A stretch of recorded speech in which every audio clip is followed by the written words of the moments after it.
अध्याय 7 ज्ञान विज्ञान योग भगवत ज्ञान. श्री भगवान म्हणाले, हे पार्थ, माझ्या भावनेने पूर्णपणे युक्त होऊन योगाभ्यासाद्वारे माझ्यावर मन आसक्त करून तू मला पूर्णपणे निस्संदेह कसा जाणू शकशील ते आता ऐक. प्रत्यक्ष ज्ञान आणि दिव्य ज्ञान हे दोन्ही प्रकारचे ज्ञान मी तुला पूर्णपणे सांगतो. हे जाणल्यावर तुला आणखी काही जाणवयाचे शिल्लक राहणार नाही. सहस्रावधी मनुष्यांपैकी एखादाच सिद्धी प्राप्त करण्याचा प्रयत्न करतो आणि सिद्धी प्राप्त करणाऱ्या त्या मनुष्यांपैकी एखादाच मला तत्वतः जाणतो. पृथ्वी, पाणी, अग्नी, वायू, आकाश, मन, बुद्धी आणि अहंकार या 8 माझ्या भिन्न प्रकृती शक्ती आहेत. हे महाबाहू अर्जुना, या व्यतिरिक्त माझी आणखी एक श्रेष्ठ अशी पराप्रकृती आहे, जिच्यामध्ये जीवांचा समावेश होतो. हे जीव कनिष्ठ भौतिक प्रकृतीच्या साधनांचा उपभोग घेतात. सर्व सृष्ट प्राणीमात्रांचा उगम या 2 शक्तींमध्ये होतो. या जगतामध्ये जे काही भौतिक आणि आध्यात्मिक आहे त्यांचा उत्पत्तीकर्ता आणि प्रलयकर्ताही मीच आहे, हे निश्चितपणे जाण. हे धनंजया, माझ्याहून श्रेष्ठ असे दुसरे कोणतेही तत्व नाही.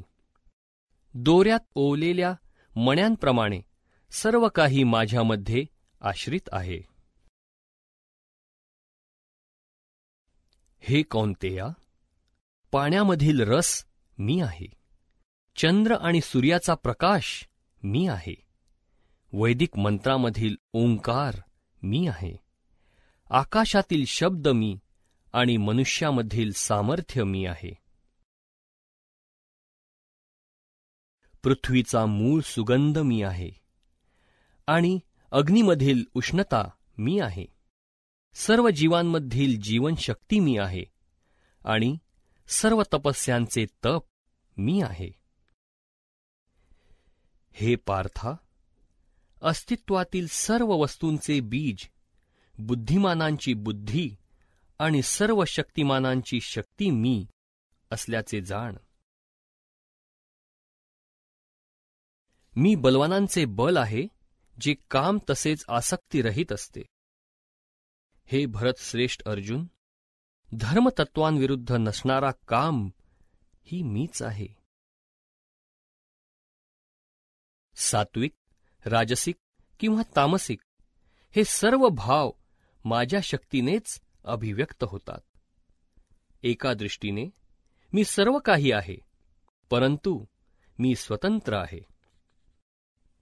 मी प्राकृतिक गुणांच्या अधीन नाही, उलट तेच माझ्या अधीन आहेत.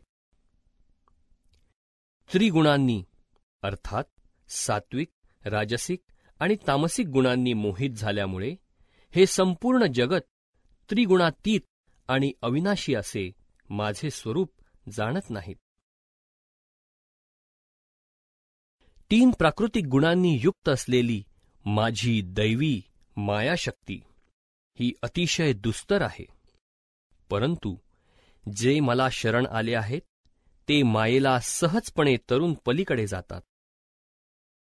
जे अत्यंत मूर्ख आणि दुष्ट आहेत, नराधम आहेत, ज्यांचे ज्ञान मायेमुळे नष्ट झाले आहे आणि जे असुरांची नास्तिक प्रवृत्ती धारण करतात, ते मला शरण येत नाहीत. हे भरतश्रेष्ठ अर्जुना, 4 प्रकारचे पुण्यात्मा माझी भक्ती करत असतात: आर्त, अर्थार्थी, जिज्ञासू आणि ज्ञानी. यापैकी जो पूर्ण ज्ञानी आहे आणि नित्य भगवत भक्तीमध्ये युक्त आहे, तो सर्वोत्तम आहे, कारण मी त्याला अत्यंत प्रिय आहे आणि तो मला अत्यंत प्रिय आहे. निःसंशय हे सर्व भक्त उदार आहेत, परंतु जो माझ्या ज्ञानामध्ये स्थित झाला आहे त्याला मी माझ्या स्वतःप्रमाणेच मानतो.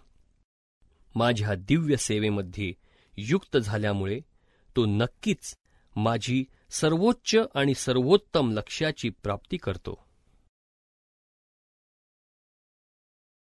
अनेकानेक जन्म आणि मृत्यूनंतर ज्याला वास्तविक ज्ञान होते, तो मी अस्तित्वातील सर्व गोष्टींच्या कारणांचे परम कारण असल्याचे जाणून मला शरण येतो. असा महात्मा अत्यंत दुर्लभ असतो. ज्यांचे ज्ञान भौतिक कामनांनी हिरावलेले आहे, ते अन्य देवदेवतांना शरण जातात आणि आपल्या स्वभावानुसार आराधनेच्या विशिष्ट विधिविधानांचे पालन करतात. मी परमात्मा रूपाने प्रत्येकांच्या हृदयात स्थित आहे. जेव्हा मनुष्य विशिष्ट देवतेची उपासना करण्याची इच्छा करतो, तेव्हा त्या विशिष्ट देवतेवर मी त्याची श्रद्धा दृढपणे स्थिर करतो, जेणेकरून तो त्या देवतेची उपासना करण्यात स्वतःला समर्पित करू शकतो. अशा श्रद्धेने युक्त होऊन तो विशिष्ट देवतेची कृपा संपादन करण्याचा प्रयत्न करतो आणि आपले इच्छित भोग प्राप्त करतो. परंतु वस्तुतः हे लाभ केवळ मीच प्रदान करतो. अल्पबुद्धी लोक देवतांची उपासना करतात आणि त्यांना प्राप्त होणारी फळे मर्यादित व अनित्य असतात.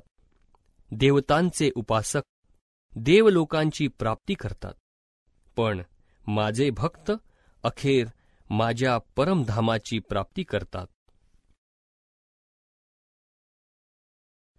मला पूर्णपणे न जाणणाऱ्या अल्पबुद्धी लोकांना वाटते की मी अर्थात पुरुषोत्तम भगवान श्रीकृष्ण पूर्वी निराकार होतो आणि आता व्यक्तित्व धारण केले आहे. त्यांच्या अज्ञानामुळे ते माझे अविनाशी आणि अनुपम असे दिव्य स्वरूप जाणू शकत नाहीत. मूढ आणि अज्ञानी लोकांना मी कधीही प्रकट होत नाही. माझ्या अंतरंगा शक्तीद्वारे मी त्यांना अप्रकट राहतो आणि म्हणून मी अजन्मा आणि अच्युत असल्याचे ते जाणू शकत नाहीत. हे अर्जुना, मी पुरुषोत्तम भगवान भूतकाळात घडलेले सर्व काही, वर्तमान काळात घडत असणारे सर्व आणि भविष्यकाळात घडणारे सर्व काही जाणतो. मी सर्व जीवांना जाणतो, परंतु मला कोणीही जाणीत नाही. हे परंतप भारता, इच्छा आणि द्वेष यापासून उद्भवणाऱ्या द्वंद्वांनी मोहित झाल्यामुळे सर्व जीव मोहामध्ये जन्म घेतात. ज्यांनी या जन्मी आणि पूर्वजन्मी पुण्यकर्म केली आहेत आणि ज्यांची पापकर्मे पूर्णपणे नष्ट झाली आहेत, ते द्वंद्वरूपी मोहातून मुक्त होतात आणि दृढनिष्ठेने माझ्या सेवेमध्ये युक्त होतात. जरा मरणातून मुक्त होण्याकरिता प्रयत्न करणारे जे बुद्धिमान मनुष्य आहेत, ते माझ्या भक्तीद्वारे माझा आश्रय घेतात.